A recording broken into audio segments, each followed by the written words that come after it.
आने वाले 28-29 दिन तक ये जो पूरा रमज़ान रहेगा, इसमें ये चीज़ बहुत इंपॉर्टेंट रहेगी। लाइन के ना ही एकदम उस पार जाना है, ना ही लाइन के एकदम इस पार जाना है, कट टू कट एकदम बीच में चलना है। मैराथन है ये, गिरो फिर से उठो, फिर से फाइट मारो। लेकिन एक चीज़ ध्यान में रखो कि जब आप फिर से उठोगे तो you should be a changed person.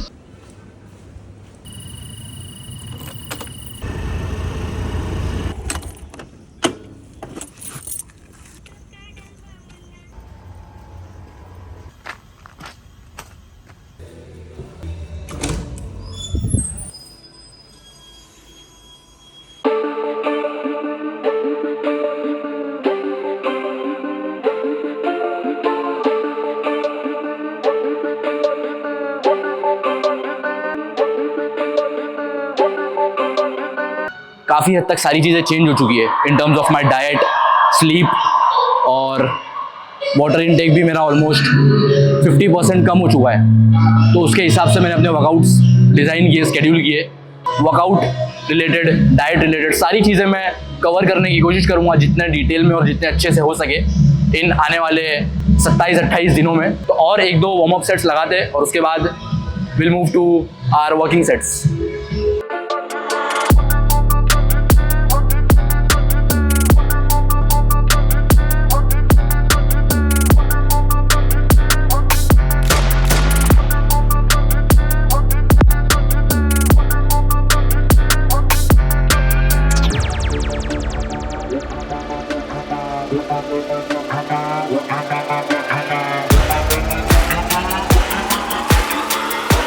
पहला वर्किंग सेट लेग प्रेस से स्टार्ट कर रहा हूँ मैं। पहला दिन है आज रमज़ान वर्कआउट का, तो इंटेंसिटी थोड़ी सी कम रखूँगा मैं। इतना भी ज़्यादा इंटेंस वर्कआउट नहीं रहेगा।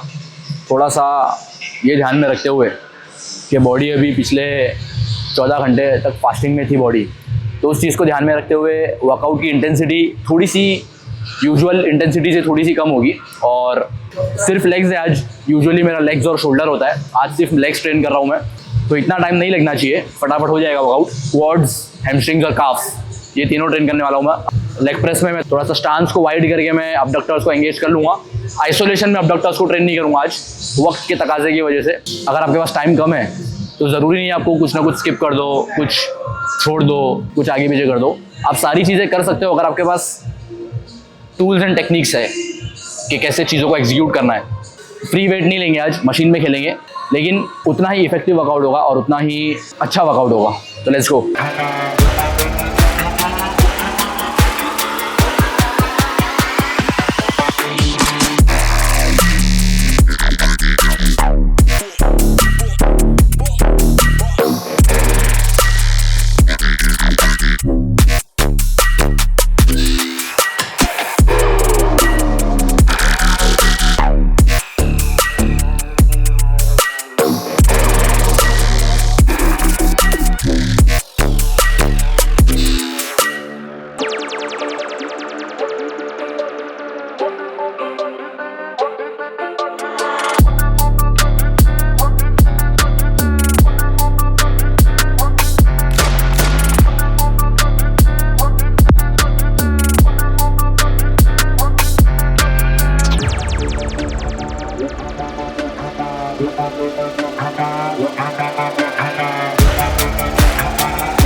Flash working set.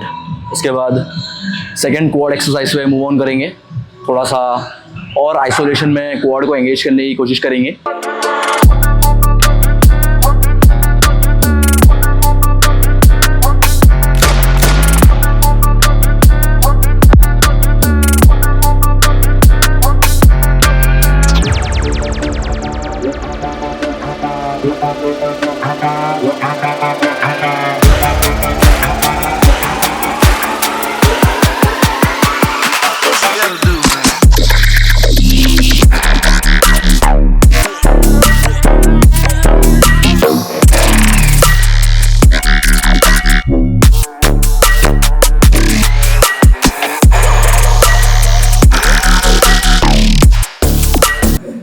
जब भी नीचे जा रहे आप जब भी नीचे जा रहे हो आप, वो जो नेगेटिव मूवमेंट है आपका, तभी कंप्लीटली माइंड मसल कनेक्शन आपका स्ट्रांग होना चाहिए और वो फील करना चाहिए आप क्वाड्स को। वो मुझे लगता है कि बहुत इंपॉर्टेंट है। झटके से नीचे जाना और झटके से फिर से ऊपर जाना, वो थोड़ा सा हार्मफुल एज वेल एज उस पर्टिकुलर सेट को, उस पर्टिकुलर एक्सरसाइज को काफ़ी ज़्यादा इनफेक्टिव बनाता है। स्पेशली जब लेग स्ट्रेन करता हूँ मैं, थोड़ा सा वो चीज़ भूल जाता हूँ मैं कि इंटेंसिटी थोड़ी सी कम रखना है। कभी अगर तबीयत भी ठीक नहीं है मेरी, तब मैं जिम आ रहा हूँ ये सोच के कि आज थोड़ा सा बेसिक वर्कआउट होगा, लाइट होगा। वो 2-3 वार्म अप सेट्स के बाद, उसके बाद 1-2 वॉकिंग सेट्स के बाद पता नहीं क्यों ऐसा लगता है कि नहीं, वेट डालना ही पड़ेगा, वो करना ही पड़ेगा।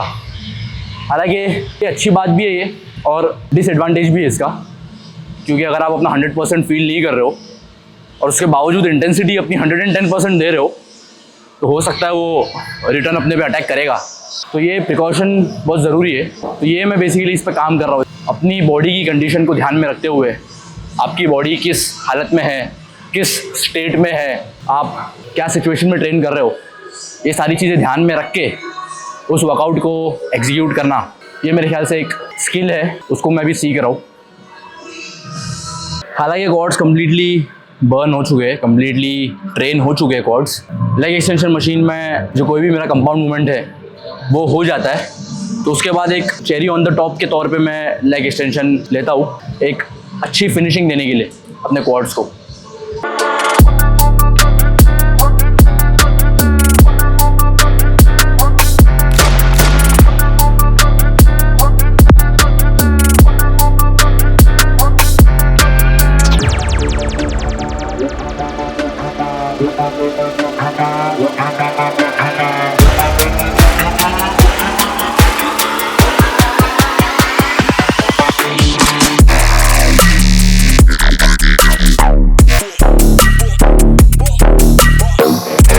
अच्छा लगा, मज़ा आया। क्वाड्स आर बर्निंग, आवाज़ आ रही है चीखने की, चिल्लाने की। अपना क्वाड्स कम्प्लीटली ट्रेन हो गया है अभी। क्वाड्स के बाद अभी फटाफट हैमस्ट्रिंग लेते हैं, लाइंग हैमस्ट्रिंग कर्ल्स मशीन, उसके 3 सेट लेते हैं फटाफट। उसके बाद 3 सेट काफ्स मार के अपना लेग वर्कआउट ख़त्म करते हैं। पहला दिन स्वीट, सिंपल और 100% नहीं कह सकते, 95% कह लो, क्योंकि जैसे कि मैंने कहा, ऑल इन जाना पहले ही दिन पे विदाउट नोइंग कि वेयर यू स्टैंड, जिस तरह से डाइट कर रहे हो, जिस तरह से आपका जो भी स्केड्यूल है करंट, उसके हिसाब से क्या आपकी बॉडी हैंडल कर सकती है क्या नहीं, उसको थोड़ा सा टाइम जाएगा, 2-4 दिन जाएंगे कम्प्लीटली बॉडी को अडेप्ट करने के लिए उस पर्टिकुलर डाइट, उस पर्टिकुलर अपने नए रूटीन से। तो फटाफट आगे का वर्कआउट कंप्लीट करते हैं और निकलते हैं। तो लेट्स गो।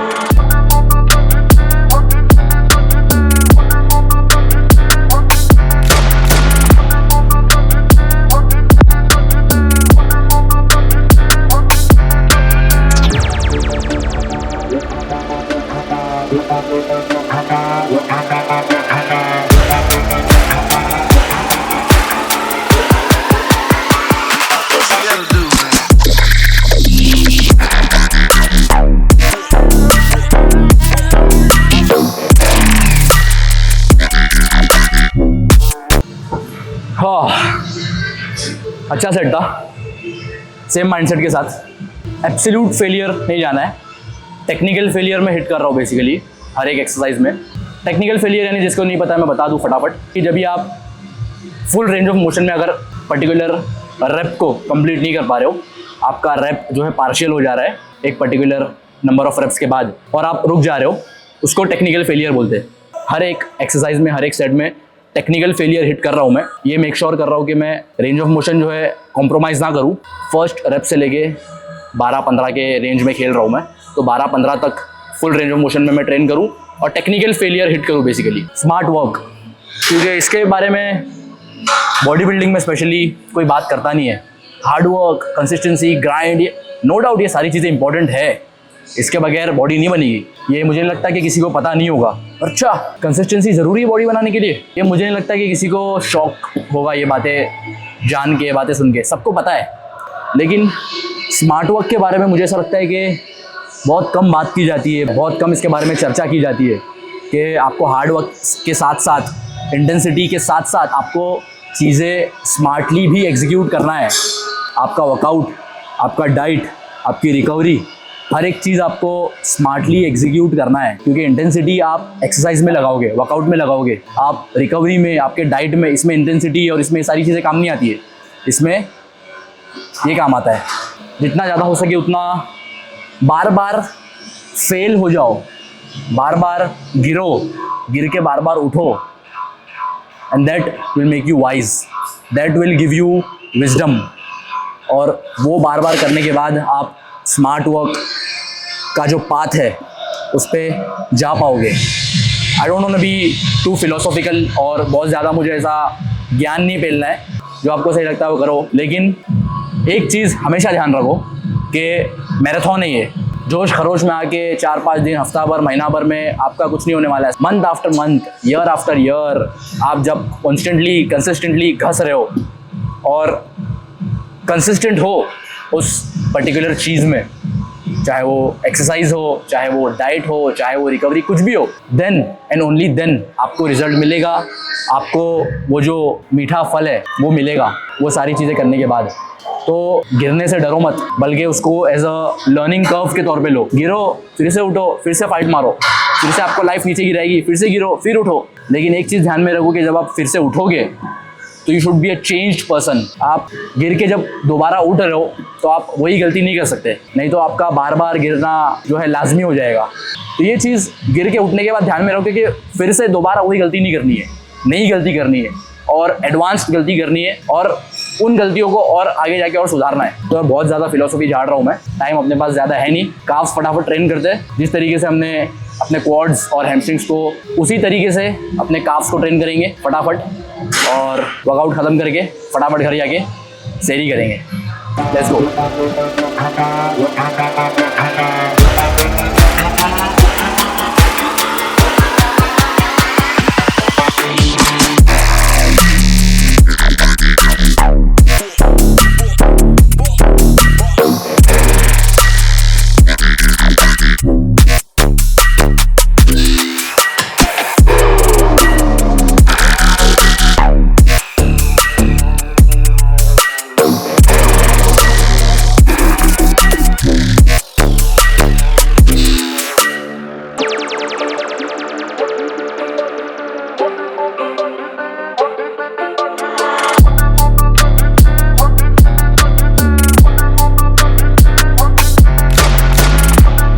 अगर आपने काफ्स की वीडियो देखी होगी मेरी, जो ये ऊपर आ रही है, अगर आपने नहीं देखी तो वीडियो देखो, उसमें मैंने कंप्लीट काफ्स के बारे में डिटेल में बताया है।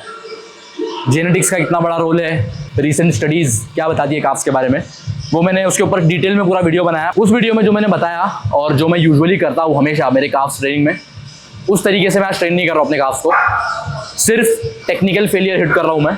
आने वाले 2-4 दिनों का वर्कआउट उसी तरीके से मैं अपना एग्जीक्यूट करूँगा। होपफुली ईगो को बीच में आने नहीं दूंगा। वो जब भी हम वर्कआउट कर रहे हैं, थोड़ा सा इंटेंसिटी बढ़ जाती है तो थोड़ा सा ईगो समटाइम्स टेक ओवर करने की कोशिश करता है। उसको मैं थोड़ा सा मास्टर कर रहा हूँ, अभी धीरे धीरे सीख रहा हूँ मैं कि ईगो को जीतने ना दूँ। 10 में से 6 बार 7 बार मैं जीतूँ, 2-3 बार ईगो को जीतने दूँ। हमेशा सेफ नहीं खेलना है, हमेशा उस बोलते ना भाई नहीं भाई रिस्क नहीं लेना है। कभी कभी ईगो को 10 में से, जैसे कि मैंने कहा, 3-4 बार थोड़ा सा जीतने दो ईगो को, लेकिन वो बैलेंस, वो स्मार्ट वर्क बहुत ज़रूरी है। अच्छा, घर ही जाऊन परत येतो। अच्छा, तो वर्कआउट हो गया अपना। ऑल इन ऑल आज के वर्कआउट से मैं खुश हूँ। इंटेंसिटी यूजुअल जो मेरा वर्कआउट होता है उस तरह से इंटेंसिटी वाइज वर्कआउट नहीं था, लेकिन सारे मसल ग्रुप्स को हमने कवर किया। मैं ये चीज़ नेगलेक्ट नहीं करूँगा कि इंटेंसिटी को कॉम्प्रोमाइज़ नहीं करूँगा मैं। इंटेंसिटी नो डाउट बढ़ेगी, इंटेंसिटी नो डाउट इम्प्रूव होगी जैसे जैसे दिन आगे जाते हैं, जैसे जैसे हमारी बॉडी अच्छे से अडेप्ट करती है उस पर्टिकुलर स्प्लिट को, उस पर्टिकुलर रूटीन को। लेकिन एट द सेम टाइम ये भी मुझे ध्यान में रखना है कि रिस्क को मिनिमल रखना है, इंजर्ड नहीं होना है। तो ये 2 चीज़ में थोड़ा सा एक बहुत ही बोलते हैं ना थिन लाइन है कि आपको इंजर्ड भी नहीं होना है, आपको अपनी इंटेंसिटी भी अच्छी रखनी है और 100% आपको देना है हर एक चीज़ में, वर्कआउट में, सब चीज़ में। और अक्सर क्या होता है, लोग या तो ये तरफ बहुत ज़्यादा चले जाते हैं या तो बहुत ज़्यादा ये तरफ चले जाते हैं। बहुत ज़्यादा intense, come on hustle, blood sweat tears, ये वो, या तो नहीं भाई सेफ खेलना है भाई, नहीं ये नहीं करना है, वो नहीं करना है। तो वो बहुत ही थिन लाइन है वो दोनों के बीच में। तो ये इस थिन लाइन को ही स्मार्ट वर्क बोलते हैं कि आपको इंटेंसिटी भी अपनी बरकरार रखनी है, आपको सारी चीज़ें 100% देना है, अपना पूरा जोश और खरोश से वर्कआउट करना है। एट द सेम टाइम आपको स्मार्ट भी रहना है जो भी चीज़ आप कर रहे हो। तो आने वाले 28-29 दिन तक ये जो पूरा रमज़ान रहेगा, इसमें ये चीज़ बहुत इंपॉर्टेंट रहेगी। लाइन के ना ही एकदम उस पार जाना है, ना ही लाइन के एकदम इस पार जाना है, कट टू कट एकदम बीच में चलना है। अभी फटाफट थोड़ा सा स्ट्रेचिंग करते, कूल डाउन करते, और 1 घंटा बचा हुआ है सहरी का टाइम खत्म होने के लिए, फटाफट घर जाते। भूख की शिद्दत बढ़ते जा रही है, फटाफट घर जाके पोस्ट वर्कआउट मील यानी कि सहरी करते, और उसी के साथ आज की वीडियो ख़त्म करता हूँ मैं। मिलता हूँ आपसे बहुत जल्दी अगली वीडियो में। Until then keep pushing.